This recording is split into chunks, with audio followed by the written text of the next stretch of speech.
बड़ी खबर आ रही है। अमेरिका का एक और हेलीकॉप्टर तबाह हो गया है। कुवैत में यूएस बेस पर ईरान का ड्रोन अटैक, अमेरिकी चिनूक हेलीकॉप्टर को बनाया निशाना। अमेरिकी CH-47 चिनूक हेलीकॉप्टर को तबाह किया गया है। बड़ी खबर युद्ध के दौरान इस वक्त सामने आई है। तस्वीर भी आ चुकी है सामने। आप देखिए किस तरह से अमेरिकी हेलीकॉप्टर को यहां पर तबाह कर दिया गया है। ईरान इजराइल महायुद्ध में अमेरिका को 3 बड़े झटके एकाएक मिल रहे हैं। अमेरिका का एक और हेलीकॉप्टर यहां पर तबाह हो गया है।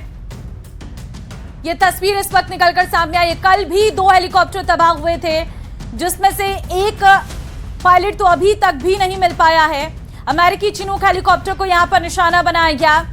अमेरिकी CH-47 चिनूक हेलीकॉप्टर को तबाह कर दिया गया है और बाकायदा इसकी तस्वीर भी आई है सामने। तो ये एक और हेलीकॉप्टर तबाह हो चुका है अमेरिका का। काफी ज्यादा नुकसान यहां पर अमेरिका को होता हुआ नजर आ रहा है इस युद्ध में।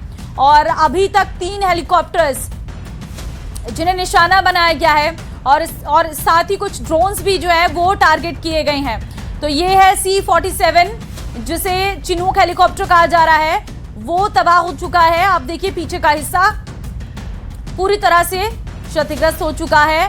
पूरा हेलीकॉप्टर तबाह हो गया है। इधर ईरान ने इजराइल पर एक बार फिर क्लस्टर बम बरसाए और सेंट्रल इजराइल को फिर से निशाना बनाया गया है। देखिए वॉर जोन से न्यूज़ 18 की रिपोर्ट। आज 4 अप्रैल है और आप सुन सकते हैं आवाज। फिर से सायरन बज गई है टेल अवीव में और उसका मतलब कि ईरान की तरफ से फिर से मिसाइल अटैक लॉन्च किया गया है। अब देखना होगा कि किस डायरेक्शन में ये मिसाइल अटैक किया जाएगा। बार बार मिसाइल अटैक किया जा रहा है ईरान की तरफ से। हर गुजरते दिन के साथ ये जंग जो है गहरा रही है। अभी देखना होगा कि कहां से ये अटैक होगा। अभी लोग जो हैं बंकर में जा रहे हैं, जैसे कि आप देख सकते हैं। जो भी इर्द गिर्द लोग हैं वो बंकरों में जा रहे हैं और हमारी नजर अब रहेगी आसमान पर। इस डायरेक्शन से ईरान है। अब देखना होगा कि कहां से ये अटैक होगा।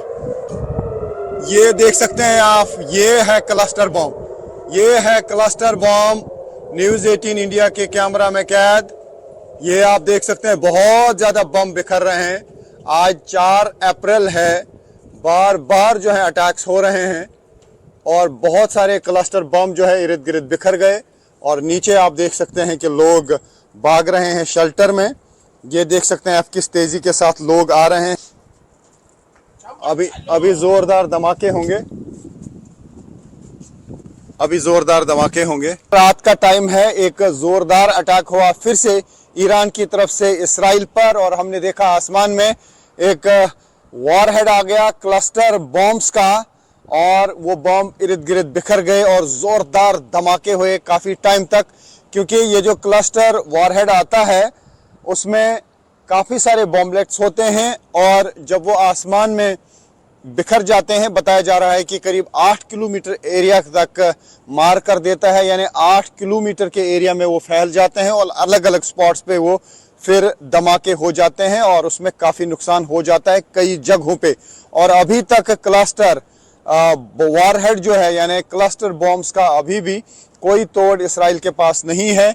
जब भी वहाँ से मिसाइल आता है, वॉरहेड आता है, तो उसमें क्लस्टर बॉम्ब्स देखे जाते हैं और उसका इंटरसेप्शन नहीं होता है। क्योंकि अगर इंटरसेप्ट करने भी पड़े तो फिर अगर उसमें 80 बॉम्ब्स होते हैं तो 160 कम से कम 160 फिर अभी इंटरसेप्टर्स लगाना पड़ेंगे जो एयर डिफेंस सिस्टम को खाली कर सकता है। तो ऐसे में इंटरसेप्टर्स नहीं भेजे जाते हैं।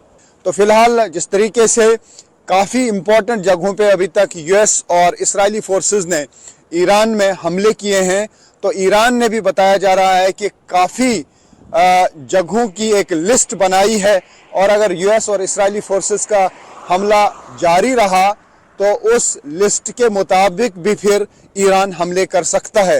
हालांकि डोनाल्ड ट्रंप और इजरायली फोर्सेस ने दावा किया था कि ईरान की कैपेबिलिटी कम हुई है, लेकिन जिस तरीके से लगातार अटैक किए जा रहे हैं, ईरान की तरफ से बार बार अटैक किए जा रहे हैं, या फिर जिस तरीके से F-15E फाइटर जेट गिराया गया उससे लगता है कि ईरान की कैपेबिलिटी कम नहीं बल्कि लगातार जवाब देने की अभी भी है।